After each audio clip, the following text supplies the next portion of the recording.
Welcome to everybody to this new video. Today I will be showing you 5 tips to stop wasting time while searching for assets, actors or properties within the Unreal Engine 5 interface. Keep watching until the end. The last tip I'll show you is a rare feature that's not commonly used in Unreal Engine 5. So let's go for it. So the first option I will be showing you is a must. You must use it to work efficiently in Unreal Engine 5. I'm talking about filters. This is an option you can enable both in the content browser or content drawer and the outliner. This option will allow you to search efficiently for files according to certain conditions that you will add. In the case of the content browser, we can add filters according to the type of asset we want to visualize. In here we will find the most common filters, which are the Niagara System, Blueprint class, C++ class, Material, Skeletal Mesh, Static Mesh, Texture, and Level. But you can also find here additional filters that are organized by categories. Each category contains many different types of filters related to the field or of action or the type of property it's related. For example, here are some filters related to animation, to artificial intelligence, to audio, to blueprints, and let's say we want to add a material instant filter. You need to go to the material section and search for it in here. Once you want to add a certain filter to the content browser, you need to tick the box next to the filter label or filter name. If you tick this box, you will see now that the filter is being shown in here in this little bar. If you cannot see it this way but you see it differently, it's probably because here in the settings you have the vertical display option enabled and you will see the filters panel this way. Personally, I prefer it to be horizontally, so I'm going to switch it here. If you want it, you can see it vertically or horizontally as you want, but I will see it this way. The important thing here is that once you add a filter, it will be shown in the filters panel. Let's say we add here a material instance filter, it will also be shown here. If this color bar is shown next to the filter name or label, it means that the filter is applied. Here we have both filters applied, so you can see in here in the asset viewers that all the assets that are being shown are both static meshes or material instance. If we left click on any of these filters, it will disable it. It will be now grayed out, so this means the filter is not applied. It's only added here, but it's not applied. The only filters that's enabled at the moment is the material instance. So as you now can see, all the objects here in the asset viewers are material instance. If we disable all the filters, well, you will see the asset viewer as regularly. One thing you need to keep in mind is that these filters are determined or depend on which folder you have currently selected here in the asset tree. For example, let's see, if you have this engine directory selected, the filter will be applied to the content of these engine folders and its subfolders. So if we apply static mesh filter in here, you will see that the objects displayed here are different to the ones that are shown if we select the content directory. It will only show the static meshes that are contained within this directory. You need to keep this in mind in case you are selecting or your place located in a folder that does not contain any static mesh, but you won't see anything. It does not mean that the filter is not working. It just means that there are no static meshes within this folder or directory. In case you want to see all the static meshes contained within your project, you need to go to the all directory. If you can't see this all folder, it's probably because you have this option here, show all folder disabled. If you can't see it, it's because you have this option disabled. If you enable it, you will now see this directory that's referring to all the folders that are contained within your project. If you select it and add a filter, it will filter absolutely all static meshes you have on your project loaded. If you right click on a filter, you can remove it or enable it only. This will disable the rest of the filters and only enable this filter. And you can also apply some bulk filter options by enabling them all at the same time. Let's add a few more in here. You click here, right click on a filter, right click on a filter name. If we click on disable all filters will be disabled. You can enable them all at the same time. And you can remove all but this static mesh filter. This will delete or remove the rest of the filters and keep this one. And you can also remove all of them. In the outliner, it's the same. You can add the filters using this button. And here you will be able to filter the actors you have loaded within the scene. You will see again the common filters and the type filters.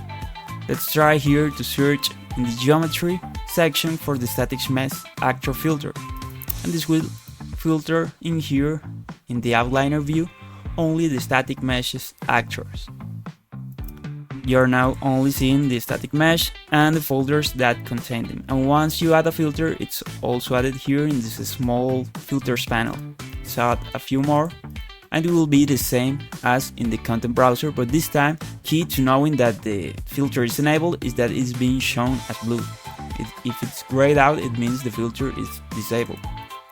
You have here the same options you had in the content browser to remove or to enable all filters at the same time.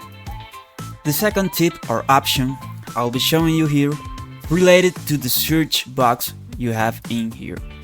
If you type a word, it will apply our search filter in the asset viewer and will only show you the assets that contain this word. For example, if we click here gray, if we type here gray, it will show you all the assets that contain this gray word, gray label within their name.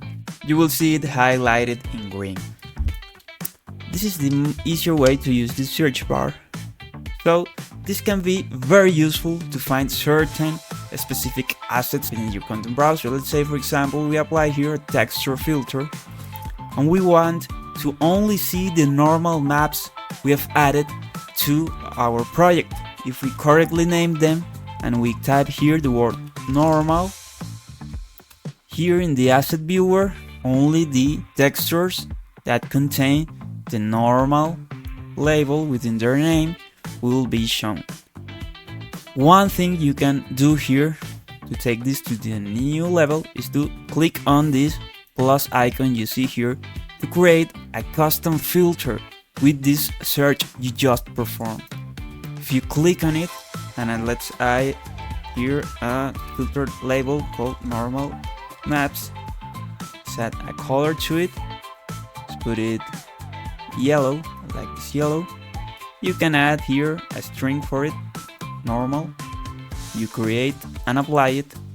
You see now the content browser again. You will now see that this search filter that we applied is saved in here and added to the filters panel. So this is a very useful feature that you can use to save certain specific filters or search filters that you can use within this scene. And it's another thing that you can do here. Let's disable this filter to see all the textures. Is that if, for example, you're seeing the texture files you have within your content browser, but there's these big sequence files that you can see here.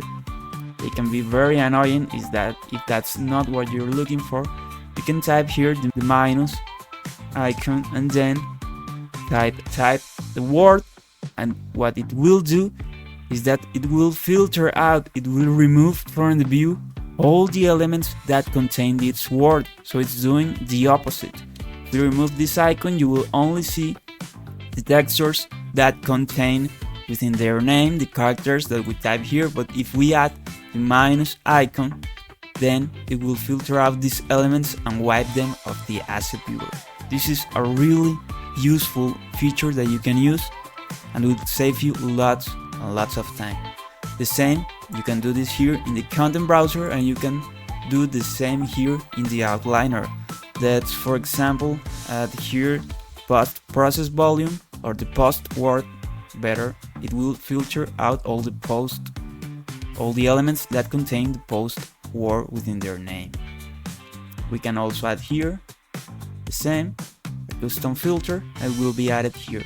Can enable or disable, and do the same. Can put the minus icon and it will remove from the view all the elements that contain this word. The third option I'm going to show you is related to this favorites panel or section you have in here. Most probably when you're working on your Unreal Engine 5 project, there are certain folders here within the asset tree that you probably use the most. You constantly need to access a specific folder to work with the assets within it. And there are also certain folders that you never touch, so they are in here causing visual noise that's cause you trouble to find the specific folder you need to access. Let's say this cameras folder is really important for the work you're doing, so while in your work session you need to access it hundreds of times. So each time you search for it, let's say you have this view collapse. If you need to access, well, you'll need to go here, you'll need to go to content, try to know where it is located. You probably go to the incorrect folder and you find out that it's really here, and now you're going to go here and you finally found it. Well, this took you a few seconds, but if you do this again and again, this can cost you minutes and even hours of lost time within many times. The most efficient way to find the folders that you're constantly using is by right-clicking them and adding them to your favorites panel. Once you add it here, it will be shown separately, so it will be much easier for you to access it and see its content. This will be very useful, and you can do it with all the folders you need to have for easy access up here. All the elements you add here to this favorite section will behave exactly the same as they do here in the asset tree you have below. Will work exactly the same, and once you click on each of them, the asset tree will scroll or move the selection to the one you're currently enabling here. This time the favorites option is not possible to use here in the outliner, but you can use it in the details tab. This is extremely helpful if you want to constantly view or modify a property that's not on the upper list of the details panel. That's probably quite below and inside another category. Say for example this disallow nanite. For some reason you need to find this option constantly and modify it. In normal conditions, well, you will probably have all these sections expanded or some of them collapse, and this will take you some time to find the specific option, specific property you need to modify. Probably you even don't remember where it's located. Sometimes it's located here in the advanced panel of a specific section, so it's hard to find some of them. If we right click on this property and we hit on the add to favorites, this will now be shown on a special panel. In order to see the favorites in here, you need to first click here on this toggle favorites. When you see the star shown as blue, you will now be able to see the favorites panel in the details tab. So you can now see here on top of the details list or the properties, this favorites section that we just created and we just enabled. In here you will see the property that we added, the disabled nanite, and you will be able to modify it easily.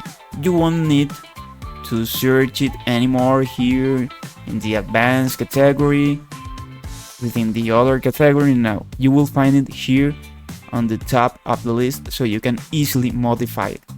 You can add as many properties as you want. Let's say we want to add here this overlay material property to favorites, and you will also see them up here. Remind that if you can't see the favorite section, it's because you have this option disabled. You need to activate it and you will now see it. One thing to keep in mind here is that the options you add to the favorite section depend on the type of actor you have selected. For example, if we select another static mesh actor, you will see the same favorites, same properties added to the favorite section. But if we select a different type of actor, let's say we select this post-process volume, the favorites panel will be now empty, because each type of actor have different type of properties, so you need to set up or add your different properties to the favorites tab according to each type of actor. In here you probably need to constantly access the exposure. Let's say we have a manual exposure, we constantly need to access to it, so we can here add to favorites, and you will see now on the top of the list. This can be very useful in the post-process volume, as these have many categories. Say we have to have in hand this final gather quality property, we can add it to favorites, and you will now see it here in top of the list. So use this function, this will save you tons and tons of time. For the next tip, let's keep it here in the details tab. Another option to filter some of these properties are these show only options. You can find here this icon next to the favorites. Show only modified properties, show only keyable or animated properties. They will be of much help. For example, let's say you only want to see those properties you have previously modified. You don't want to see all the list, but just those properties that you handled and would like to continue modifying. For example, the solar time, which is a property that we usually change to change the visual appearance of the scene. We can have it here easily if we already modified it previously. The other two options, the show only keyable properties and show only animated properties, will be of use when you are using the sequencer. Let's go here to this sequence that was created, which the solar time of the sun sky object changes. You can see it here. And these two properties in here will allow us to see which of the properties that are listed here can be animated and which one of them were already animated. In here, if we click the show only animated properties, we will see the options that we previously animated. This will be very helpful to handle them, especially if we have a long list of assets and properties here in the sequencer. This will help us to easily identify them. As also the show only keyable properties option, let's only enable it, this one. You will be able to find here all the properties that you can animate within the sequencer, so you can get an idea of the things that you can perform here. For the last tip, let's go back here to the content browser and let's right click on the content folder. Once you do, this drop down menu will be shown, and go here to the audit assets. This is Alt Shift plus A, this is the shortcut. Once you open it, you will see this window, which is kind of a table where all the assets that belong to the directory we just selected will be shown in a list. You will be able to sort this alphabetically and see for each of these assets many specific information or data organized in other columns. You can see here many other columns, and if you right click on a column label, you will be able to remove or add a new one. For our case, I want to show you the type and the disk size columns. They will allow you to easily organize. If you left click on any of these columns, you will sort the column or organize it alphabetically or numerically or true or false, whatever. In this case, if we left click here, you will be able to see all the elements within the same asset type. You can see here all the static meshes, all the material instance. This can be very helpful to you to identify some elements. And this disk size column, if you click on it to sort it, you will be able to easily find which assets have the larger disk size, which assets have a bigger file size. In this case, Apart from the like mass object, we have here the polished concrete base color texture. Is the larger texture and asset in the scene with 26 megabytes. You right click it, click here on browse to asset. You will be able to find it in the content browser, so it's easier for you to identify which specific texture you are seeing by checking here the thumbnail. The other option I want to show you is by right clicking. You can right click an asset or right click a folder. This option works for both, but I think it's most useful for assets. Right click on it, go here to this reference viewer, and you will see this new window. In the middle you will find this asset, which is the one we had selected, and other type of assets connected to them. This is kind of a node view. In here you will be able to see, let's try going here, to the left all the assets or elements which reference the object you have in the middle, and on the right all the assets that are dependencies from this main asset, this main item. All these are used within this asset, and this asset is used or referenced in all of these at the left side. So let's review an example. We were here in this polished concrete texture, and this one is used here. This texture is referenced in all these three material instances. That way, if you modify these textures, all of these materials will be modified as this texture is referenced in there. You can change the size of what you can see here by, for example, let's hit this 2, and now you will see not only where is this texture being referenced, but where are these assets also being referenced. You can change it for both the reference and dependencies. You do it here, you will be able to see here the dependencies each of the assets on the right side has. So this will be helpful to identify where any specific asset is being referenced in the scene and how it will impact the rest of elements that are contained within the scene. And we also have the key to fast rendering in Unreal Engine 5. Check the next video to find out more about it.